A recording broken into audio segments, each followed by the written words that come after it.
Assalamualaikum warahmatullahi wabarakatuh. Halo rekan, kembali lagi di podcast kan bersama saya Nindya. Nah, saat ini sudah hadir di depan kita. Beliau adalah staf di FKUI, konsultan hepatogastroenterologi patologi klinik. Mari kita sambut Ibu Dr. Ina Susianti Timan. Selamat datang Ibu di podcast kan. Selamat pagi. Selamat pagi. Waalaikumsalam. Baik Ibu, bagaimana Ibu kabarnya hari ini? Baik, terima kasih. Baik ya Bu, semoga selalu sehat ya Bu ya. Nah, karena sudah hadir nih Ibu Ina di hadapan kita dan lagi ramainya ya Bu ya di berita-berita terkait kasus hepatitis misterius di Indonesia, maka pada kesempatan ini nih kita bersama Ibu Ina akan membahas tentang kasus hepatitis misterius. Daripada kita menduga-duga ya Bu ya, apa sih sebenarnya hepatitis misterius ini, dampaknya apa dan bagaimana, makanya kita langsung tanya ke beliau. Baik Bu, pertanyaan mendasar nih ya Bu ya. Sebetulnya hepatitis misterius ini apa ya Bu? Kemudian mengapa harus dikatakan atau disebut misterius, dan yang membedakan dengan hepatitis yang selama ini kita tahu seperti hepatitis A atau hepatitis B. Jadi sebenarnya ini tuh apa ya Bu ya? Ya, terima kasih. Jadi sebenarnya istilah misterius itu lebih sering dipakai di sini ya, di Indonesia ya. Karena kalau yang di luar itu memang hepatitis ini dianggap misterius karena belum ditemukan penyebab aslinya atau patogen aslinya yang penyebabnya.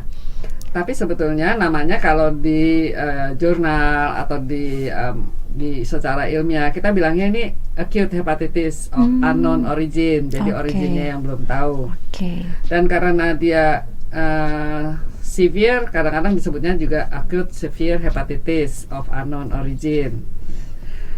Jadi hepatitis ini sebenarnya mulai dikenal itu awal April tahun ini. Tahun ini 2022. Pertama muncul di Inggris.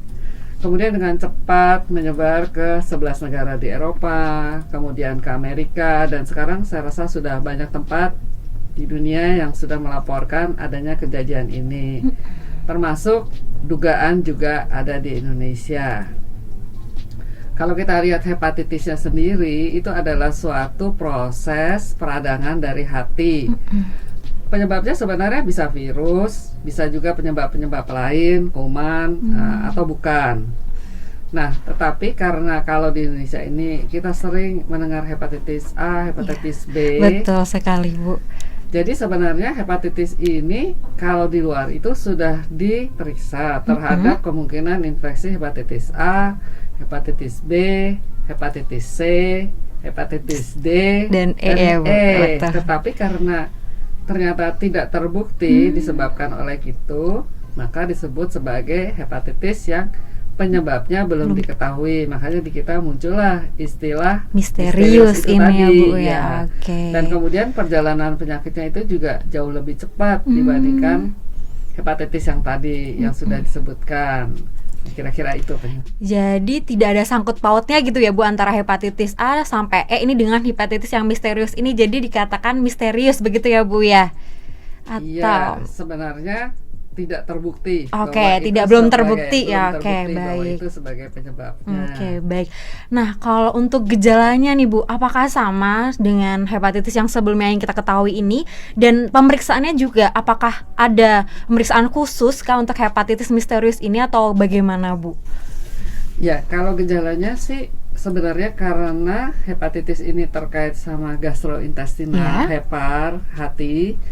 Maka gejalanya yang secara umum itu biasanya mual, tidak nyaman di perut, atau sakit perut, kadang muntah.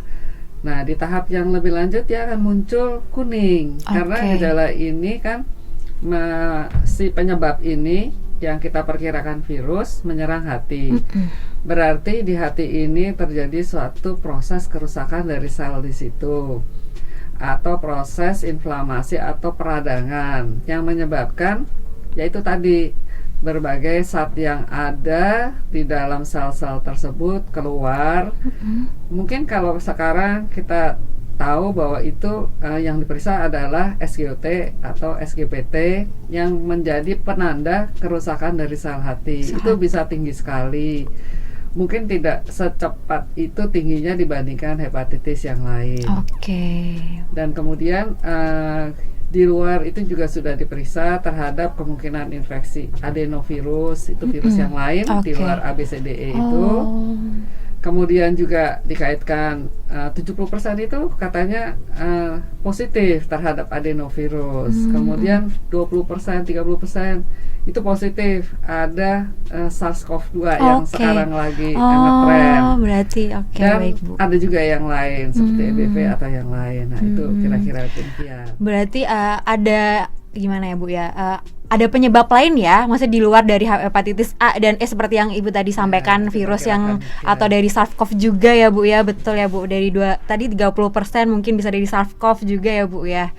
Kemudian nih, Bu, kan berita terkini nih, Bu, untuk hepatitis misterius ini banyak menyerang anak-anak kecil. Nah, apakah benar, Bu, itu hanya untuk anak-anak kecil saja atau ada usia rata-rata yang kebanyakan nih diserang oleh hepatitis misterius ini, Bu? Bagaimana, Bu? Ya, sebenarnya dari laporan-laporan yang masuk, yang dilaporkan di berbagai negara, itu sebagian besar memang pada anak usia di bawah 16 tahun. Oh, berarti memang kebanyakan ya, Bu ya? Banyak itu malah di bawah 5 tahun.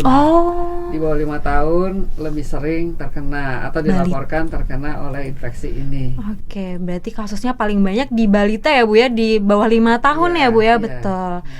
Baik, rekan, menarik sekali bukan ini pembahasan terkait hepatitis misterius yang lagi ramai di berita. Jangan kemana-mana setelah jeda berikut ini.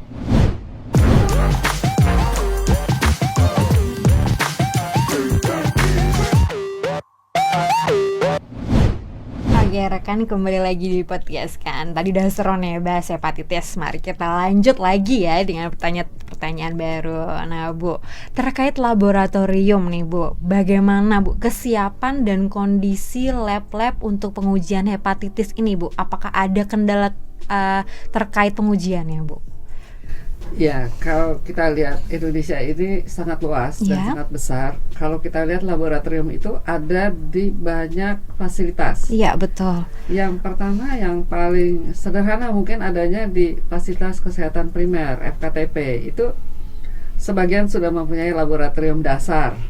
Baik. Kemudian kita juga mengenal adanya laboratorium mandiri yang tidak terkait dengan satu klinik atau dengan rumah sakit. Ya, itu ada laboratorium mandiri yang Pratama, ada juga laboratorium yang utama yang lebih besar. Nah, selain itu tentu ada banyak sekali rumah sakit. Rumah sakit ini kalau kita ketahui di Indonesia ini terbagi-bagi, ada yang A, B, C, D. Nah, itu tentu mempunyai penunjang laboratorium yang berbeda-beda tingkatannya. Kalau kita lihat mungkin kalau laboratorium di FKTP atau di laboratorium mandiri itu belum melakukan pemeriksaan seperti serologi, banyak yang belum.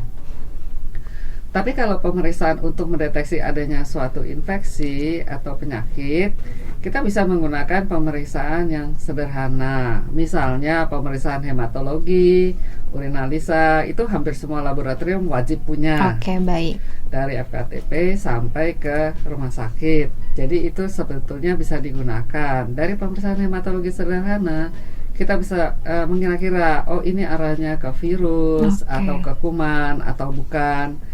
Juga dari urin, kencing, pemeriksaan urinalisa. Ini kita ketahui kan kalau hepatitis nih, kencingnya biasanya urinnya itu warnanya menjadi tua, seperti teh. Begitu, Bu. Baik. Dan itu bisa dideteksi sebetulnya di tingkat Pratama atau di laboratorium yang masih sederhana. Nah, nanti bila dicurigai mungkin bisa dirujuk bahannya saja mungkin ke laboratorium yang lebih tinggi kapasitasnya seperti yang utama atau rumah sakit yang tipe A, tipe B untuk pemeriksaan misalnya tadi fungsi hati, SGOT SGPT-nya kita deteksi sudah sangat tinggi.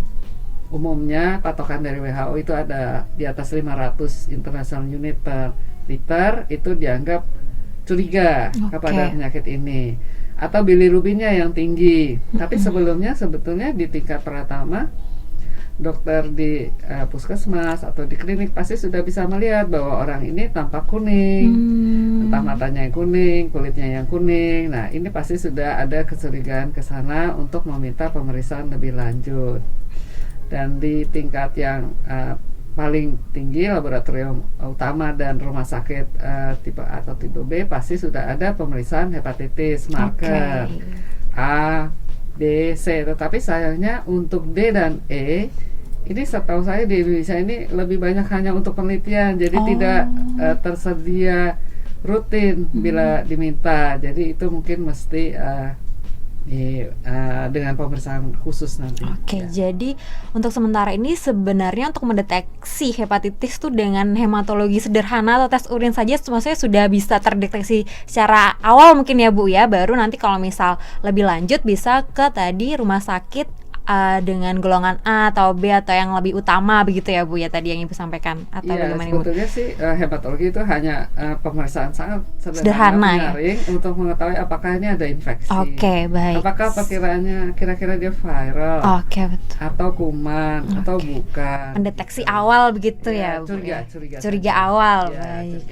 Nah Bu, tadi kan sudah disebutkan. Nah, menurut Ibu ini Bu, apakah lab itu penting diakreditasi oleh KAN, dan seberapa besar sih tingkat kepercayaan lab pengujian di Indonesia bahwa mereka tuh mampu memberikan hasil yang benar dan teruji Bu? Ya, ini tentu kalau akreditasi itu setahu kita kan ada tingkatannya ya. Kalau kan ini lebih ke laboratorium mandiri. Iya, betul. Tapi rumah sakit mereka punya sistem akreditasi sendiri. Tetapi itu saling menunjang. Jadi kalau kita lihat bahwa 80% lebih rumah sakit di Indonesia ini sudah terakreditasi oleh KARS-nya, Kemenkes. Baik. Kemudian juga cukup banyak yang oleh akreditasi laboratorium, kemudian oleh KAN. Ya sebetulnya mestinya laboratorium di Indonesia ini sudah cukup baik lah kualitinya, mutunya. Kalau kita lihat dari program pemantapan mutu eksternal, Indonesia kan punya pemantapan mutu eksternal, diselenggarakan oleh berbagai badan. Kalau kita lihat di situ, sebagian besar rumah sakit itu 80-90% dan sebagian besar laboratorium sekecil apapun dia sudah ikut. Berarti itu merupakan salah satu jaminan bahwa mutunya sebetulnya sudah dijaga dengan baik. Ya Bu ya, betul. Sudah teruji gitu ya Bu ya mutunya kalau sudah terakreditasi begitu ya Bu. Nah, kembali lagi ke hepatitis Bu. Bagaimana sih Bu langkah atau cara kita mencegah agar tidak tertular hepatitis ini Bu? Bagaimana Bu dari Ibu?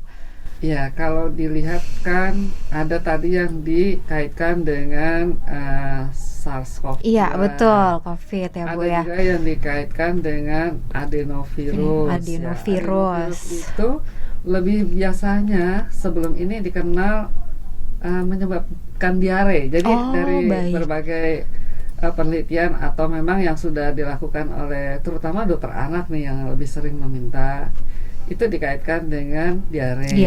Baik. Sedangkan kalau yang SARS-CoV itu yang kita semua sekarang sudah tahu, kita disuruh pakai masker. Betul sekali. Harus cuci tangan. Protokol kesehatan ya Bu ya. Ada 3M. Iya betul. Pokoknya prokes yang sudah diajarkan untuk SARS-CoV ini memang manjur juga untuk mencegah ini. Ditambah mungkin karena adeno ini dikaitkan dengan diare, mungkin makanan harus kita jaga. Jadi kebersihan dari makanan, terutama untuk anak-anak. Dan satu lagi, anak-anak itu sistem imunnya biasanya masih kurang. Jangan diajak-ajak mengunjungi pasien yang sakit. Kadang-kadang keluarga sakit, anaknya diajak. Iya, betul. Mungkin itu kira-kira. Baik Bu. Jadi memang 3M ini sangat penting ya Bu ya sampai sekarang. Kemudian Bu, menurut Ibu kebijakan atau langkah apa saja nih yang harus diambil oleh pemerintah dalam menghadapi hepatitis ini, apalagi yang hepatitis misterius ini Bu, yang baru saja heboh di Indonesia nih Bu? Ya, saya rasa pemerintah terutama Kementerian Kesehatan itu sudah sangat tanggap. Dia sudah mengeluarkan surat-surat edaran. Baik. Surat edaran itu ada yang nasional, ada yang juga berbagai surat dengan berbagai perhimpunan profesi, organisasi masyarakat, dan ini akan membuat orang lebih waspada, baik itu masyarakat maupun nakes. Dan itu sangat berguna untuk deteksi awal, kecurigaan awal, dan untuk rujukan sistem rujukan juga kalau tidak salah sudah dibuat oleh Kemkes di setiap kabupaten sehingga memudahkan penanganannya. Baik, ini sudah aman ya Bu ya, maksudnya sudah ada kebijakan-kebijakan terkait hepatitis ini ya Bu. Baik rekan, semakin menarik kan obrolan kita kali ini. Jangan kemana-mana setelah jeda berikut ini.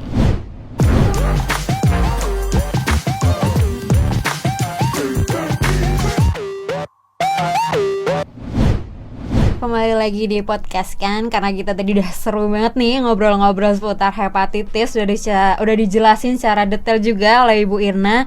Nah mungkin ini Bu ada sedikit tambahan kah Bu dari Ibu terkait pencegahan atau apa yang ingin Ibu sampaikan kepada rekan-rekan Bu, dipersilakan Bu. Ya, terima kasih. Kalau untuk pencegahan mungkin karena ini lebih mengenai pada anak-anak kecil, tentu yang lebih dekat pada anak-anak itu umumnya adalah ibunya. Betul atau keluarganya sekali. Sendiri. Jadi barangkali ibu-ibu atau keluarga mungkin harus memperhatikan anak-anak ini. Bila sudah tiba-tiba dia mual, tidak mau makan, ada keluhan seperti diare dan lain-lain, jangan menunggu lebih lama. Segeralah bawa ke pusat kesehatan yang terdekat, misalnya puskesmas atau rumah sakit. Barangkali perlu pemeriksaan lain yang perlu dilakukan baik oleh dokter maupun pemeriksaan penunjang. Nah, kalau sebagai untuk laboratorium sendiri, kadang-kadang datanglah sampel atau pasien yang dikirim oleh klinisi dengan kondisi yang misalnya urinnya sangat kuning, atau SGBT-nya sangat tinggi, atau serumnya sangat kuning.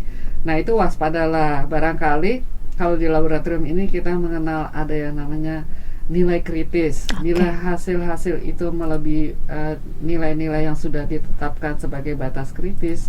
Tolong komunikasikan segera ke dokternya. Barangkali itu akan menolong untuk penanganan dari penderitanya secara cepat. Baik. Terima kasih Bu. Jadi memang lebih ditekankan kepada anak-anak ya Bu ya, khususnya ibu-ibu ini. Jika anaknya sudah mulai mual atau diare, lebih baik langsung dibawa ke puskesmas dan rumah sakit terdekat ya Bu ya, agar kita tahu nih sebenarnya tuh ada apa di tubuh anak tersebut ya Bu ya, daripada ya Bu ya nanti penanganannya telat malah jadi bahaya. Betul ya Bu ya.